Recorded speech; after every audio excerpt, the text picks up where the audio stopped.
El hijo de don Perafán.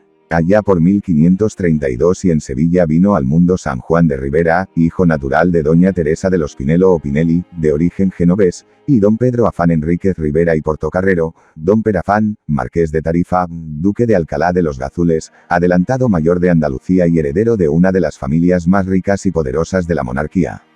Con apenas 11 años, pero una temprana vocación religiosa, recibió la tonsura, enviándosele a Salamanca poco después para formarse en la mejor universidad española por aquellas fechas en el cenit de su esplendor. Allí cursaría artes y cánones, obtendría el doctorado en teología y se ordenaría sacerdote en 1605. Ya entonces diligenciaba don Perafán una mitra para su bastardo. Recurriría el noble al favor de Felipe II, agradecido con él por su labor al frente de los virreinatos de Cataluña y Nápoles. También a las simpatías del Papa Pío IV, con quien mantenía extraordinario trato como consecuencia del desempeño de esta última lugartenencia general. Llegó la oportunidad con ocasión de la vacante episcopal producida en Badajoz por la marcha de su titular. En 1562 eran expedidas las bulas pontificias con el nombramiento de nuestro protagonista como obispo. A su primer destino llegaba el joven prelado con 30 años de edad para participar muy pronto en el concilio compostelano, encargado de aplicar en esta provincia eclesiástica las recientes directrices de Trento en materia de reformas.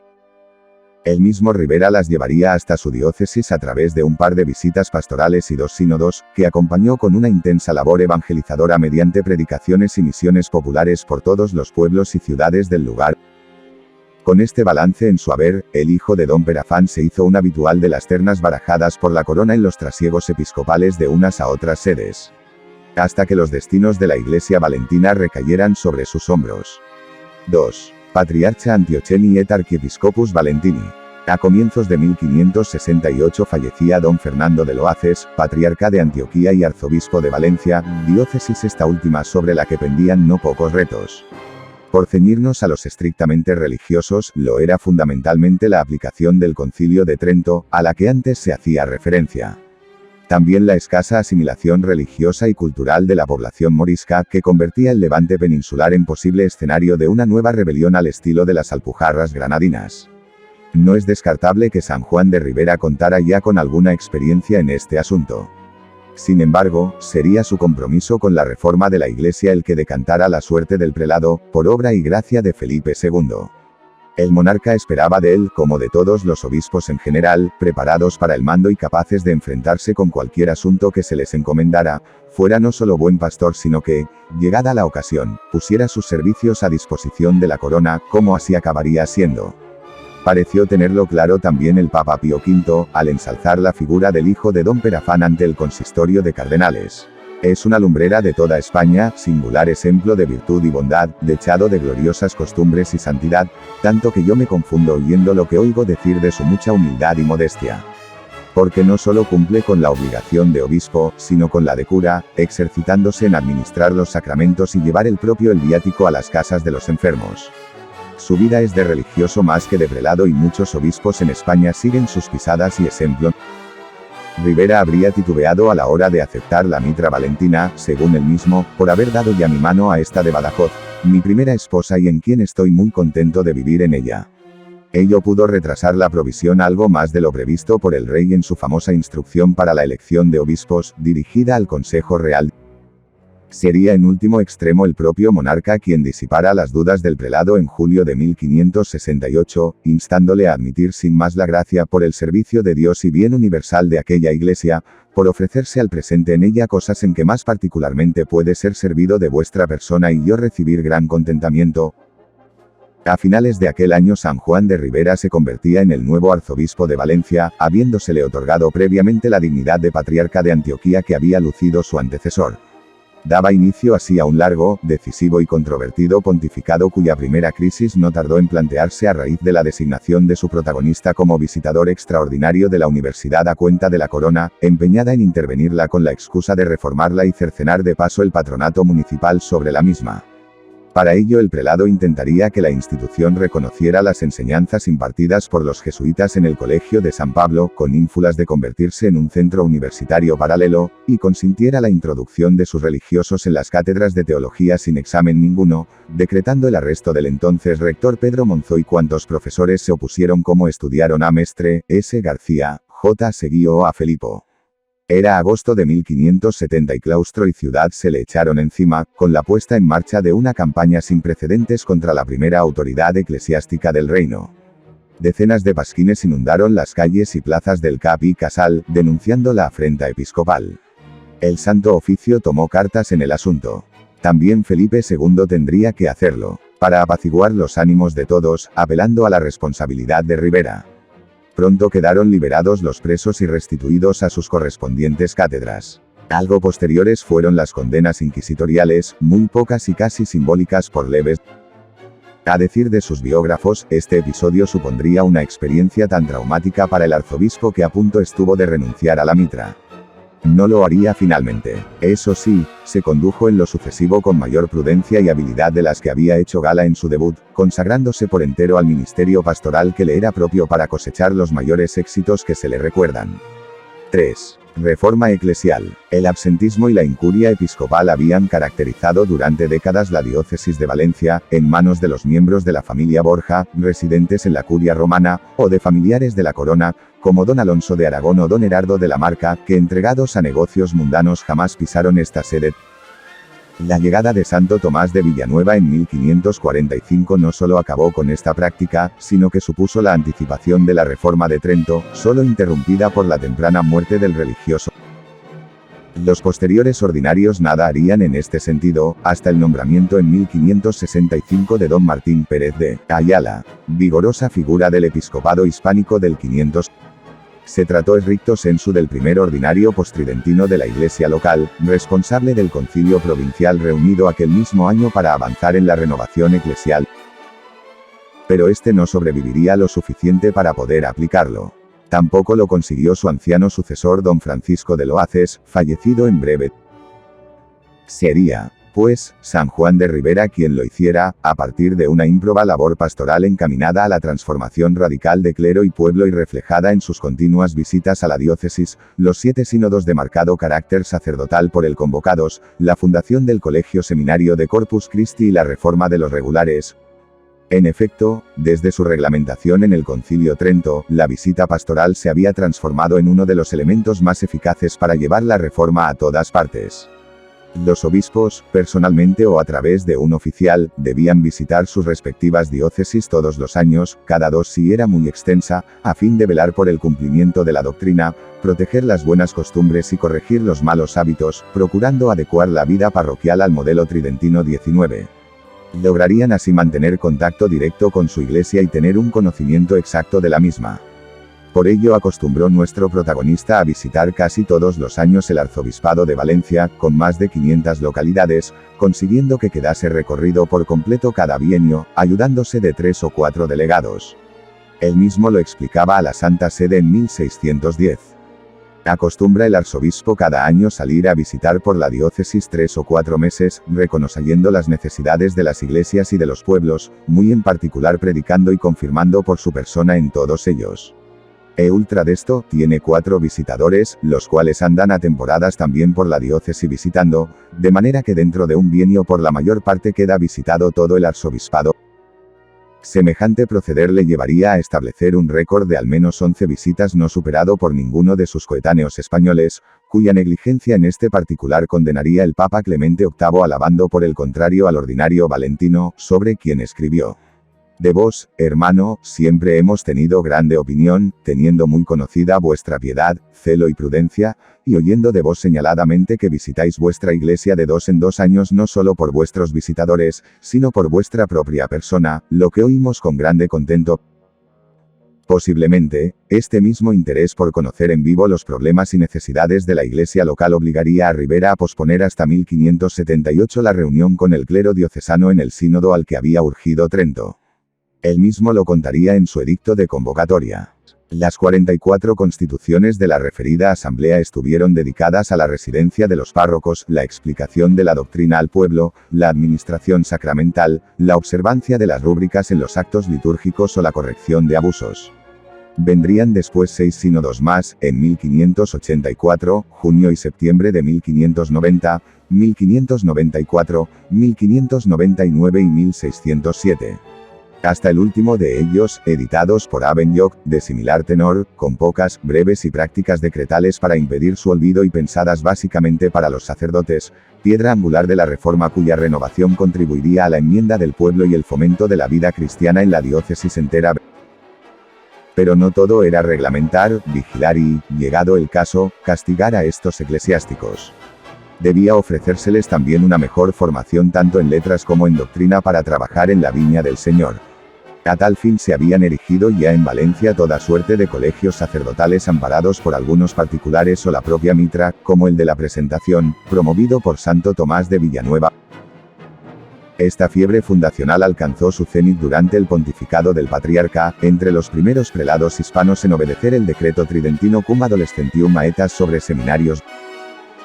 A finales de 1586 ponía la primera piedra de su propio colegio seminario, por cuanto de ambos conceptos participaría, bajo la advocación del Corpus Christi. De ello informó a Felipe II. Pareciéndome que el más inmediato descargo de los que podía por las muchas faltas y negligencias que he tenido en este ministerio, sería procurar con todas mis fuerzas que se creasen sujetos en virtud y letras para que con ellos las iglesias estuviesen abundantes de buenos sacerdotes y los prelados mis sucesores hallasen personas suficientes a quien encomendarlas. Puse el pensamiento en erigir un colegio y seminario en esta ciudad para los naturales del arzobispado, conforme a lo que el Santo Concilio de Trento, con tanta fuerza de sentencias y palabras, exhortó y mandó a los obispos.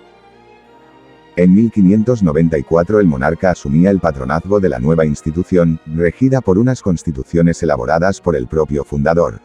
6 sacerdotes o colegiales quedaron al frente del lugar, en este orden: rector, vicario de coro, sacristán, vicerrector, ecónomo y síndicos. Habría además 24 colegiales segundos, teólogos o canonistas, mayores todos de 16 años y nacidos en la diócesis, obligados a cumplir con los correspondientes ejercicios eclesiásticos y espirituales, y asistir a las lecciones de la vecina universidad. Finalmente, en 1604 Ribera trasladó en solemne procesión el Santísimo Sacramento desde la catedral al Real Colegio Seminario de Corpus Christi, iniciándose así su singladura a falta todavía de concluirse la totalidad de la fábrica e ingresar los primeros colegiales becarios. El desvelo de nuestro arzobispo por el clero diocesano ejemplificado en su centro de formación sacerdotal no le impidió ocuparse también, aunque en sentido estricto no le correspondiera, de la reforma de los regulares exentos de la jurisdicción episcopal, tanto o más necesitados de un impulso renovador que los hermanos seculares. Desde comienzos del siglo, muchas órdenes religiosas habían experimentado en su seno diferentes conatos reformistas, con especial impacto en el ámbito hispánico. El mismo Concilio de Trento y los papas postridentinos trataron de encauzarlos con posterioridad. Contarían en Valencia con un aliado de la talla de Ribera, adalid de esta cruzada a lo largo de todo su pontificado. De hecho, ya en la década de los 70, se ocupó de la reforma de la Merced, atajando los escándalos producidos en el monasterio de Santa María del Puig. Igualmente serían objeto de su atención las agustinas canonjesas de San Cristóbal, entre las que el arzobispo reinstauró la observancia regular adelantándose al edicto general de Sixto V sobre la reforma de los monasterios femeninos. El apoyo de la Santa Sede y la aprobación de la corona animaron los esfuerzos episcopales para dar vida a la nueva familia religiosa de las agustinas descalzas, también la reforma de cistercienses, dominicos, servitas, agustinos descalzos y recoletos, franciscanos, carmelitas descalzos, etc. Hasta 83 monasterios y conventos de todo color debieron su fundación a la mitra en estos años. La impecable labor pastoral de nuestro protagonista contrastaría con otras actuaciones del mismo en materia religiosa, objeto de opiniones encontradas por parte de coetáneos y estudiosos y responsables en gran medida del ensombrecimiento de su pontificado. 4. Erasmistas, místicos y beatas. A decir de algunos autores, el rostro menos amable de los ideales contrarreformistas encarnados por San Juan de Ribera se habría revelado en la extirpación de los grupos reformados valencianos. Desde luego que el sevillano fue un obispo de la Contrarreforma, como ya se ha dicho, sobre todo durante su primera etapa entre nosotros, inmediatamente posterior al Concilio de Trento. Es verdad también que su pontificado supuso para la diócesis valentina la adecuación al hermetismo de la monarquía hispánica de Felipe II, proceso iniciado antes de que el prelado se hiciera aquí presente, con éxitos tan considerables como la aniquilación del más importante reducto del erasmismo local a manos de la Inquisición, con los procesos contra Gaspar de Centelles y Jerónimo Conquest.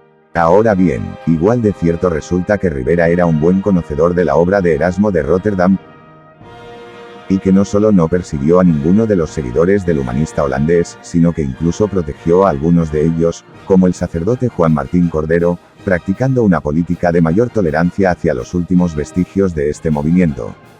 Lo cual, en absoluto significa que renunciara a mantener activos los mecanismos de vigilancia sobre todo peligro de disidencia religiosa o cultural, como ya sostuvo F. Pons. Una actitud similar a la descrita, entre el rigor y la receptividad, presidió la relación del prelado con la espiritualidad valenciana. Amigo personal de sus máximos exponentes, fomentó junto a tales la religiosidad popular y les rindió tributo una vez muertos en opinión de santidad. Fue capaz además de mantener un equilibrio que libró a Valencia de las sacudidas provocadas en algunos lugares de la monarquía por la persecución del alumbradismo y otras desviaciones que habían salpicado incluso a la sede pacense, tiempo atrás regida por el patriarca. Precisamente, de su antiguo destino se trajo este al franciscano Fray Pedro de Santa María, encarcelado por el Santo Oficio de local, trasladado al distrito inquisitorial de Llerena y condenado en 1579 junto al resto de alumbrados extremeños, mientras el padre Alonso de la Fuente, azote de herejes, apuntaba directamente a Ribera como responsable último de lo ocurrido en aquella diócesis. Que el arzobispo, pues, no era en el terreno de la espiritualidad lo que se dice un conservador parece probado. Según demostramos, vínculos estrechos le unieron a figuras de la talla de Juan de Ávila, Pedro de Alcántara, Teresa de Jesús, Francisco de Borja o Luis Bertrán, pero también a otras muchas menos conocidas, aunque más controvertidas, cuyas experiencias espirituales favoreció para fomentar el acceso de los seglares a las manifestaciones místicas, facilitándoles un método con el que vivir más intensamente su religiosidad. Ahí están los casos de Sor Margarita Agulló, la esclava negra Catalina Muñoz, las beatas Francisca Llopis e Inés Medina y un largo etcétera. Semejante clima de tolerancia apenas sobreviviría a la muerte de su artífice, con la llegada del nuevo prelado Fray Isidoro Aliaga, dominico de formación y carácter diametralmente opuestos al difunto Ribera, y el estallido de las pasiones desatadas por la desaparición del Pare Simó, exponente de esa espiritualidad hasta entonces auspiciada por la mitra. Acontecimientos que llevaron a la Iglesia valentina hasta el mismísimo abismo, con una de las etapas más críticas de toda su historia. Aunque antes de que esto ocurriera, el nombre del patriarca todavía quedaría asociado a otras polémicas. 5. Entre el báculo y la espada. Al igual que había hecho con Felipe II, San Juan de Ribera serviría con absoluta entrega a su hijo Felipe III. No en vano, en 1599 desposó a este con Margarita de Austria. 3 años después el monarca le confiaba la lugartenencia y capitanía general del Reino de Valencia, tomando posesión de su nuevo cargo a comienzos de 1603, en la seo valentina y con toda la pompa y boato que merecía el caso. Iniciábase así un breve virreinato prolongado durante 14 meses, a lo largo de los cuales el arzobispo uniría en su persona la dignidad episcopal y la más alta magistratura civil valenciana, sentándose un precedente para el futuro. La situación regnícola no merecía menos a la altura de aquel tiempo, sometido durante décadas a un bandolerismo sin tregua en el que andaban involucrados buena parte de los grupos privilegiados y cuyas manifestaciones se extendían a lo largo y ancho de la geografía valenciana, con especial virulencia en las comarcas del sur y la Ribera. El fenómeno descrito no era ni mucho menos exclusivo de nuestro territorio, por cuanto afectaba a amplias zonas de la cuenca mediterránea. Ya tiempo atrás, el mismo don Perafán de Ribera había luchado como virrey en Cataluña y Nápoles para acabar con el bandidaje y afirmar el poder de la monarquía frente a las autoridades locales. Ahora su hijo, como quienes le habían precedido en el virreinato de Valencia, tendría entre sus prioridades de gobierno la lucha contra una lacra que parecía no conocer límites ni tener remedio. Sin embargo, a diferencia de muchos de ellos, demostró muy pronto su energía en la ejecución de un coherente plan para erradicarla. Contaría para ello con la inusual colaboración entre jurisdicción real y eclesiástica, garantizada por su doble condición de arzobispo, virrey y que evitó vergonzosos episodios competenciales con frecuencia protagonizados por una y otra. Varias fueron las líneas de la política represiva llevada a término por el patriarca, según los trabajos de M. A. Llopis Llombart y S. García. Empezando por la actualización de la administración de justicia para mejorar su eficacia.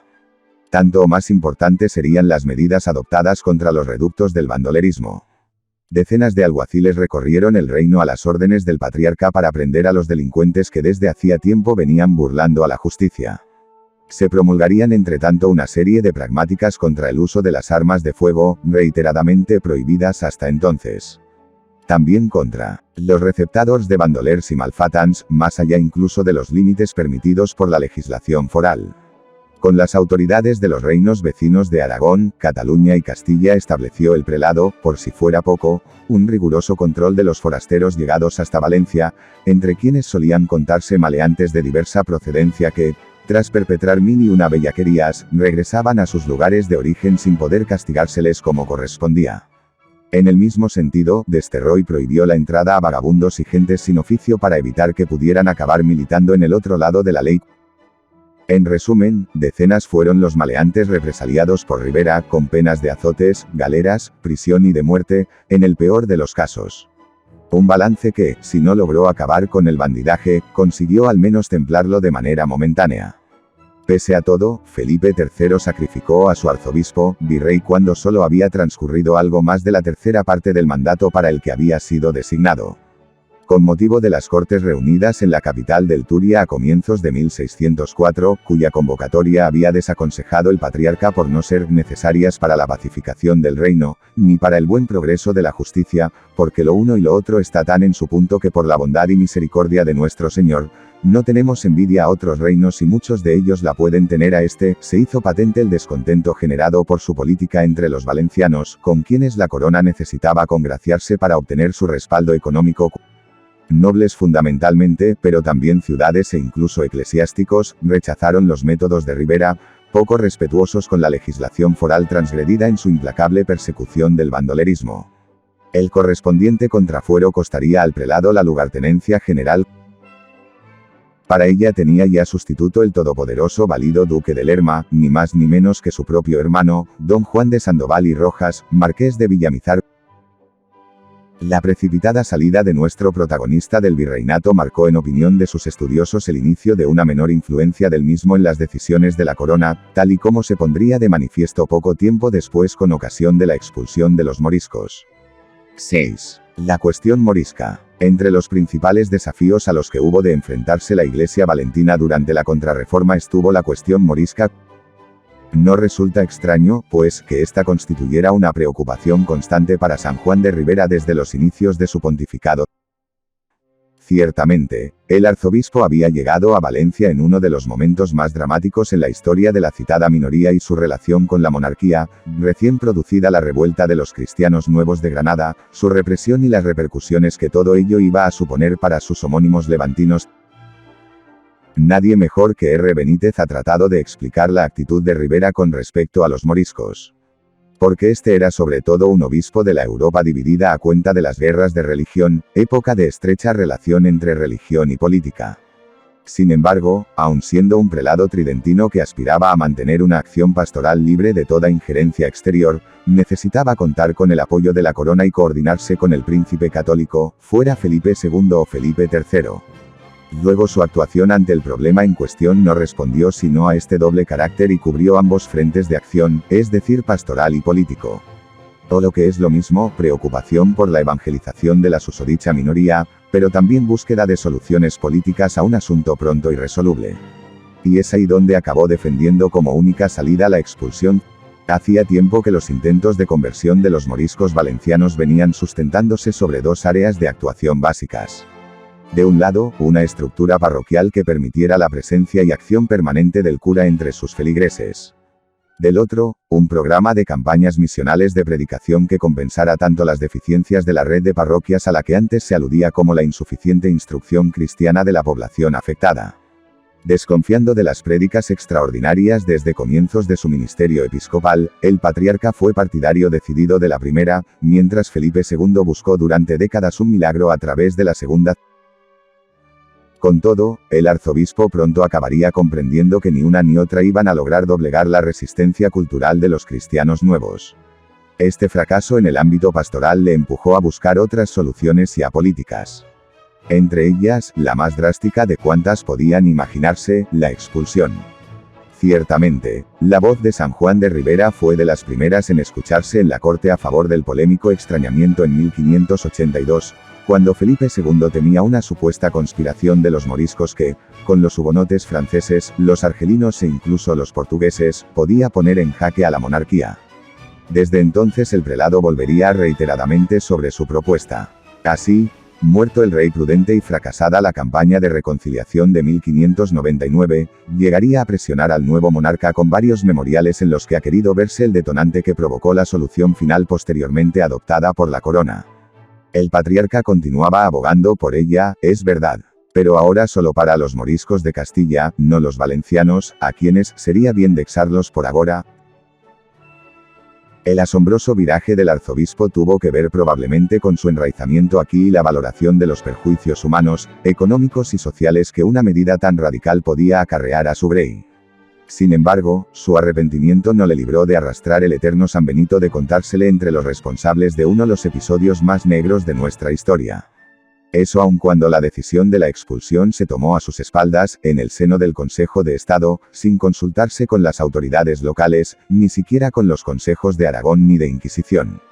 Al igual que Ribera, todos ellos se vieron sorprendidos por la determinación de Felipe III, necesitado de un golpe de efecto que recuperara su reputación ante el mundo tras el reconocimiento de las Provincias Unidas y el abandono de los católicos holandeses. De nada sirvió al prelado no compartir el parecer del soberano. Tuvo que hacer de tripas corazón, callar y proporcionar cobertura ideológica al extrañamiento, legitimándolo públicamente en el sermón pronunciado el 27 de septiembre de 1609 en la Catedral de Valencia. De creer a G. Escolano, el arzobispo nunca volvió a ser el mismo desde entonces, torturado por el sentimiento de culpa que provocaron en su ánimo las acusaciones de nobleza y pueblo responsabilizándole de la ruina y destrucción del reino, con una tercera parte de su población obligada a marcharse. El patriarca, arzobispo de Valencia, visto el laberinto en que quedaba el reino, y que la nobleza y el pueblo le hacían cargo de todo como autor que él había publicado ser de la salida de los moros y que había estragado mucha parte de la afición y estima que le tenían los valencianos, empezó a sentir carcoma en su corazón, dio en una lenta calentura que vino a quitarle la vida. Sino hasta el extremo asegurado por el cronista, la salud del anciano prelado algo debió de resentirse por los acontecimientos acaecidos en aquel terrible año. Su fortaleza física le permitió pese a ello permanecer al frente de la diócesis todavía un tiempo. Hasta que la enfermedad lo postrara en el lecho a finales del año siguiente, expirando la mañana de Reyes de 1611. Con Ribera desapareció uno de los más fieles servidores de la Iglesia y la monarquía en el Reino de Valencia, a cuyo provecho había consagrado su vida entera. El reconocimiento a tanto desvelo se vería premiado con la gloria de los altares. Pero no antes de 3 largos siglos y medio, posiblemente por las sombras que habían envuelto su pontificado. Y ello pese a que las primeras diligencias para santificarlo se iniciaron poco después de muerto, instruyéndose el correspondiente proceso diocesano seguido de otros abiertos en Madrid, Badajoz y Roma, incorporados al Valentino en 1681. A lo largo de las décadas posteriores sería objeto de examen su obra pastoral y política, hasta que mediado el 700 la Santa Sede diera un impulso a la causa al declarar que la participación de nuestro protagonista en la expulsión morisca no suponía obstáculo para continuar el proceso. Era el paso previo para su beatificación, reconocida solemnemente por Pío V en 1796 y celebrada por todo lo alto en Valencia. Algo más debió esperar la canonización. En 1935 la Congregación de Ritos sometía a estudio algunos de los favores particulares obtenidos por mediación del beato, buscando entre ellos los 2 milagros necesarios para probar su santidad.